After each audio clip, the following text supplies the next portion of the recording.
Në këtë kënd të barit të këtij takimi biznesi, një takim mes profesionistëve më të suksesshëm të Mbretërisë së Bashkuar shqiptar, të cilët kanë ardhur në Britani si shumë prej nesh, mes sfidave të shumta edhe pa dokumente, por që kanë arritur të integrohen sidomos profesionalisht.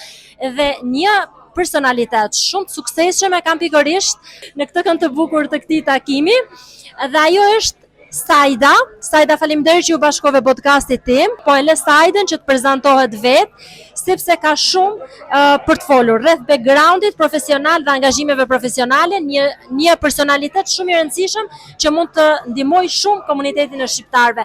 Na jep një përshkrim të shkurtër të gjithë rrugtimit tonë profesional në Britani. Përshëndetje tonë shqiptarëve, të diasporës, Shqipëri, Kosovë, Maqedoni, gjithë ndjekësit tuaj. Ju përgëzoj për këtë podcast inspirimi që besoj se komuniteti shqiptar, sidomos në Londër, ka nevojë, edhe faleminderit për prezantimin në mënyrë profesionale, po jam prokurore në Londër, disa vite eksperiencë në Westminster në Crown Prosecution Service, shkollimi, drejtësi, trajnim, 2 vjeçar, mas universitetit. Përpara se të bëhem prokurore kam punuar edhe në Ministrinë e Jashtme, stafi diplomatik, shtet domethënë në Londër, Whitehall, gjithashtu dhe këshilltare ligjore në Ministrinë e Brendshme, çështje imigracioni, apelesh, edhe vazhdoj rrugtimin tim me ëndrat më teshme. Ambicjet vazhdojnë akoma dhe kjo më pëlqen, prandaj kemi ardhur sot për të frymëzuar njëri tjetrin, por Saida, jam shumë kurioze për ditur si ka qenë rrugtimi jot si emigrante, si ke ardhur në Britani, si ke arritur të integrohesh dhe të arrish pozicione kaq të larta profesionale në karrierën tënde. Është fat që jetoj, domethënë kam marrë me prindrit, edhe kjo i lehtëson, besoj mundësitë. Shkollimi është çdo gjë, domethënë në Angli, kuptohet, çdo gjë është proces transparent, aplikimet janë me merit, edhe do këshilloja domethënë rinin shqiptare që janë momentalisht duke aplikuar për universitetet ose për punë në shtet që mos dorëzohen. Është një këshill shumë e rëndësishme, se ndonjëherë nuk do arrish maksimumin direkt, por duhet kesh atë kurajon, vetbesimin, edhe të inspirohen nga shumë profesionalistë tjerë, se janë me fat, domethënë kur në rrugtimin tim nuk kena pas shumë profesional në fusha ndryshme, si është drejtësia, mjekësia, financa. Po tani janë shumë. Edhe kjo është këshilla ime. Shumë faleminderit për këshillën, sepse është shumë e rëndësishme se kanë humbur pak dhe besimin, këtë duke parë sa i vështirë është procesi i integrimit në Britani. Dikush është pa dokumente, dikush është në kërkim të mundësive profesionale, pas mbarimit të universitetit, domethënë kanë histori të ndryshme dhe sfida të ndryshme emigrantët këtu. Po le të flasim pak edhe për ata emigrantë që bëjnë punë të rëndonta dhe për ata emigrantë që kanë dokumente për bëjnë punë të rëndonta, cila është këshilla jote që ata të integrohen profesionalisht? Mendoj që në radhë parë, puna është punë dhe çdo profesion ka meritën e vet. Edhe shqiptarët që kanë mundësitë me pas kurse që mund t'i studiojnë online, që mund të marrin rekomandime nga kompanitë ku janë momentalisht, mund të bëjnë kurse para universitare që t'japin vetes akses, domethënë për të arritur më shumë, edhe prapë mos dorëzohen, të pyesin për ndihmë.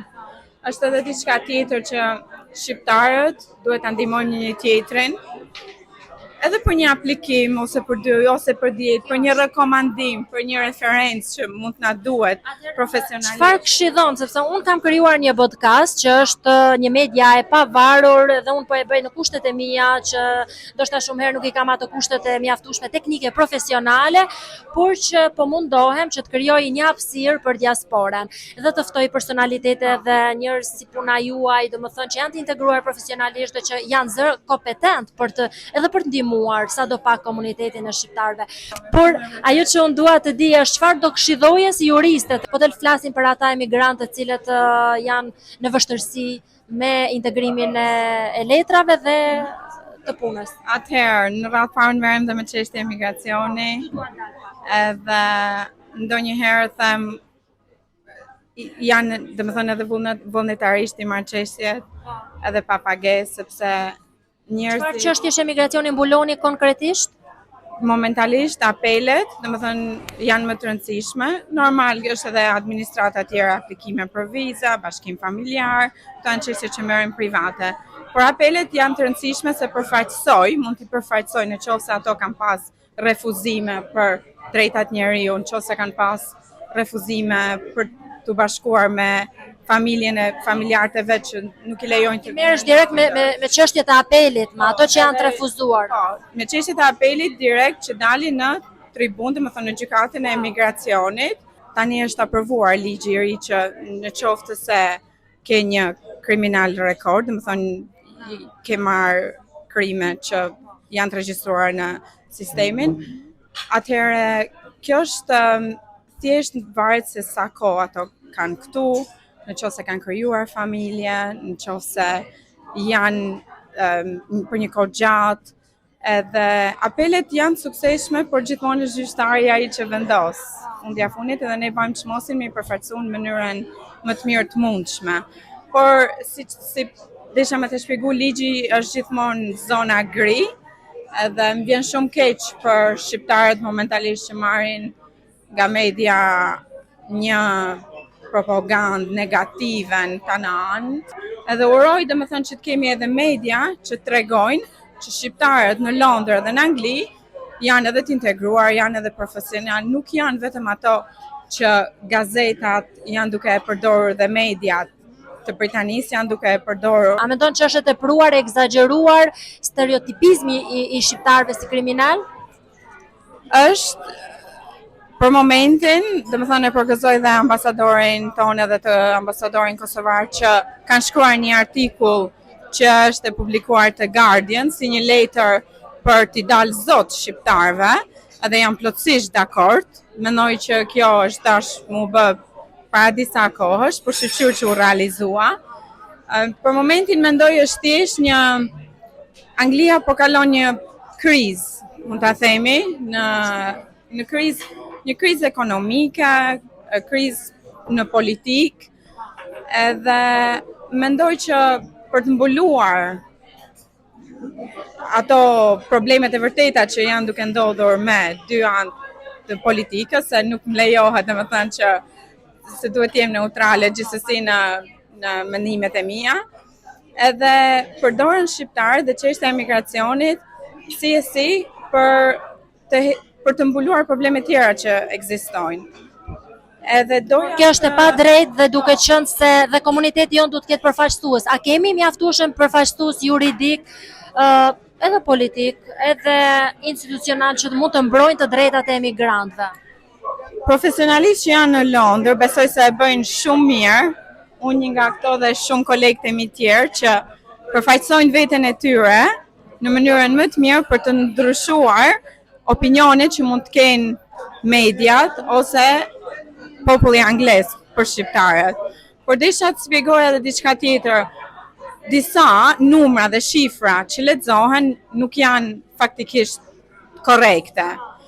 Për shembull, shumë raste përmendet National Foreign Offenders që janë kriminal që janë në për të dënuar, domethënë. Dhe gjithmonë dalin shqiptarët në media.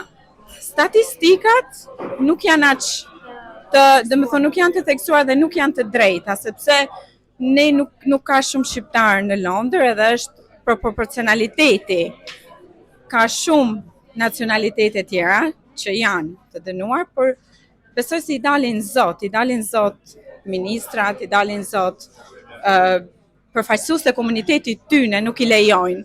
Edhe kjo është një gjë që dhe ne duhet me bën si shqiptar, që mos me i leju gjërat që nuk janë të vërteta për mu publiku. Atëherë, ku duhet të ankon shqiptarët për pa drejtësi që ju bëhen, për sfida dhe vështërsi që ata hasin edhe në procedurat e aplikimit, por gjithashtu edhe me këto stereotipizmat dhe me çështjet kriminale, ku duhet të ankohen? Gjithmonë ka zyra që mund të bëjnë ankesa. Janë avokat gjykatës, po ashtu edhe shqiptar. Janë shumë njerëz që ndihmojnë njëri tjetrin në qoftë se ka ndonjë padrejtësi, sepse çdo padrejtësi që mund t'i bëhet shqiptarëve në Londër, unë them që duhet të bëhet mësim për ato njerëz që të vazhdojnë, domethënë, rrugtimin e tyre në Londër, në Angli, të vazhdojnë punët, studimet, edhe pavarësisht domethënë gjërat që ndodhin. Kështu që nëse ka njerëz që mund ndihmojnë njëri tjetrin në rregull, por ka shumë organizata tjera që janë për drejtat e njeriut, drejtat e studentëve, s'po i them tani se lista është e gjatë me emra, që duhet t'i ndjekin.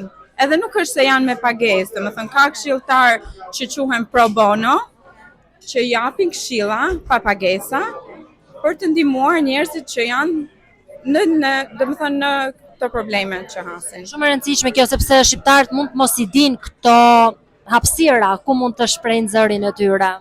Po, është shumë e rëndësishme. Po. Unë kam shumë pyetje për të bërë, por sot jemi në një takim networku, biznesi, në një takim për të njohur me njëri tjetrin dhe për të krijuar connection profesional dhe miqësor. Kështu që të uroj suksese, faleminderit shumë për gjitha këshillat që ndave sot për podcastin Diaspora Reality Show dhe komunitetin ton.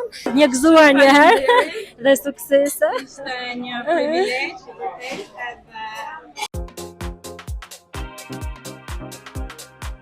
për këtë pjesën, po, është vërtet që mund të kërkojnë azil edhe aktualisht ju flas nga qyteti Leicester.